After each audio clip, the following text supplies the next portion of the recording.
Emotions are the result of the nervous system perceiving something from the outside or from the inside of ourselves as a threat.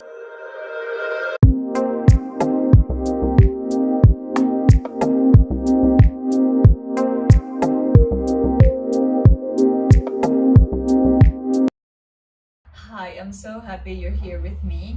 Today I decided to come outside of my house. This is the balcony of my house before it rains. This is my tea time, so I'm gonna be having tea with you because I would like to have a conversation about yoga cues. In a previous video, I was talking about how many times we hear these nonsense. Um, I'm calling them the nonsense of yoga. Basically, these are cues of things that people say, teachers say, that don't make much sense. Or we really need to stop and think about what does it mean and to see if it has some logic. So the conversation of today is about emotions getting stuck in the hips, especially anger and sadness. This is the chapter of today. Because I have heard that way too many times, and it really got me to think, what is the logic behind that? So I started doing some research, reading, because honestly, from my previous experience and learning as a psychologist, that's what I did. Before becoming a yoga teacher, I spent 7 years in university studying to become a psychologist, 10 years working as a psychologist, and 5 years teaching psychology in university. And I never heard such things as that the emotions get stuck in a very particular part of the body. So let's start with the fact that emotions are energy. They bring energy because the role of emotions is to help us to do something.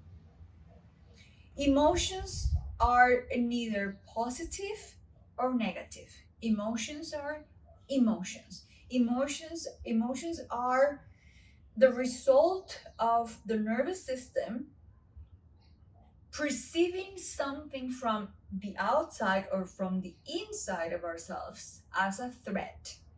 And it sends the signal to our glands and muscles and organs to do or to stop doing something. So we can react to that threat. Basically, those are emotions. What we do, the reaction that we have, how we respond to those emotions, can have positive or negative outcome. That is a different story. But at the end of the story, emotions are emotions. That's it. And emotions are quite fast. Emotions usually don't last. Feelings and thoughts last because the emotions are filtered through our our system of beliefs, the belief system that we have created since we were born, right? So the emotions come through that filter. We make our analysis of that emotion because of the beliefs that we have in our mind, and according to those beliefs, we feel something and we react to that we're feeling. This is kind of like the process of what is happening here. But again, the emotion itself is not positive or negative. Fear can paralyze you. Fear can stop you. Fear can freeze you. Fear can really put someone in the house for the rest of their lives. In psychology, we have seen cases like that where people are so afraid to go out to be with people that they live their lives in their house without opening the windows or the doors ever again in their life, which is so sad. But fear can also push a lot of us to actually go and do something.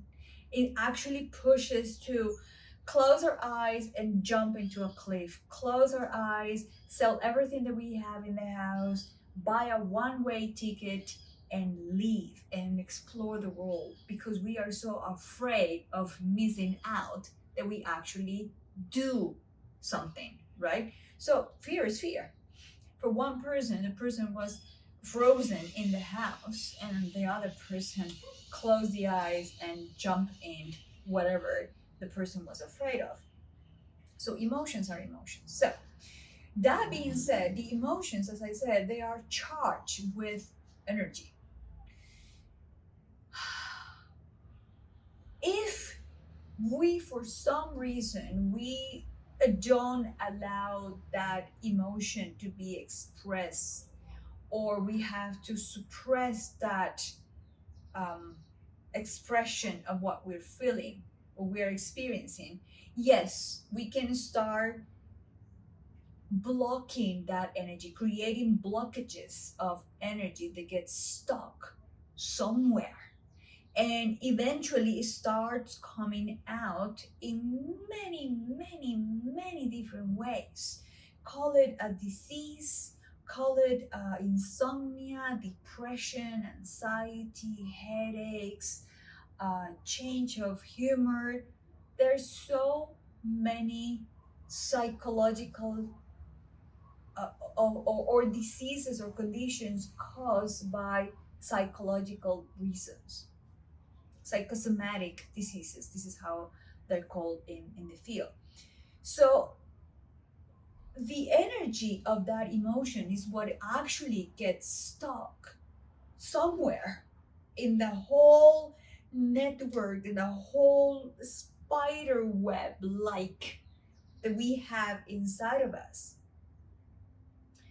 Because nowadays, in the recent times, in the at least I would say 25 years ago, from the or in the last 25 years, science has been studying and proving, not studied, they started long ago, but they have been proving that the energetic body, that body that the Indian system with the chakras, and the Chinese medicine with the meridians, and the Japanese philosophy with the ki, they have been talking about this energetic body, but we couldn't, we wouldn't, we haven't been able to see it. Like, where is it?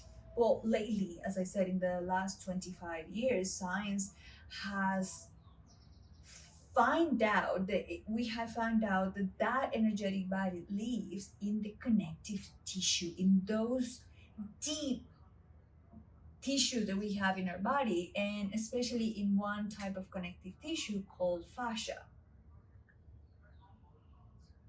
So fascia is this very thin structure. It's like a spider web. It's a very thin layer of tissue that goes inside, outside, wrapping, making structures, holding things into place, linking everything that we are from the toes to the head. So that energy runs into that structure. So any blockage that is happening, any blockages that are happening in this structure is going to get stuck somewhere. So saying that anger and sadness, which are emotions, got stuck in the hips, I don't know, it doesn't make any sense to me. Because we experience so many emotions all the time, and the gut knows what gets stuck where. What is true is that once we start manipulating this energetic body, when we start massaging this connective tissue from the inside out, the one ways of doing that is practicing yoga. that we are, in some styles of yoga, massage and stimulate this connective tissue more than others.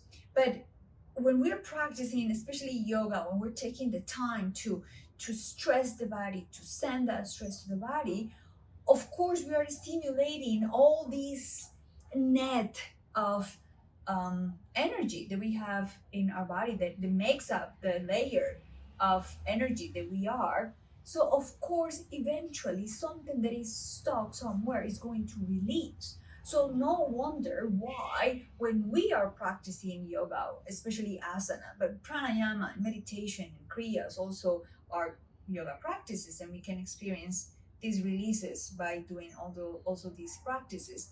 Um, so no surprise that we feel joy, we feel love, we feel sad, we feel angry, we feel upset, we feel so many things because things are just moving, things are releasing. That is the idea of the yoga practice, that these things get released. We can get headaches. I teach the yin yoga teacher training, and a lot of my students say that I love the practice, but I feel nauseous about after that. I had a headache, I was exhausted after that, or I was so energized, or my hips or my knees or whatever. I mean, you can feel it in the physical body, in the psychological, emotional, mental layer, because we are releasing those blockages. So next time that we are going to talk about this, let's talk in general about all this, about how emotions are energy, how we need to use that energy to do something, to create something, or to avoid doing something. Whatever works for you, it's okay. But we have to use that energy because remember, energy cannot be created, cannot be destroyed, but it will transform. So, how we want to transform that energy as the $1 million question, right? Do we want to transform that energy into conditions and sickness and bitterness, or we want to actually create something useful for ourselves and from others? So, saying that anger and sadness are stuck in the hips is really limited. I'm sorry to say, it's very limited.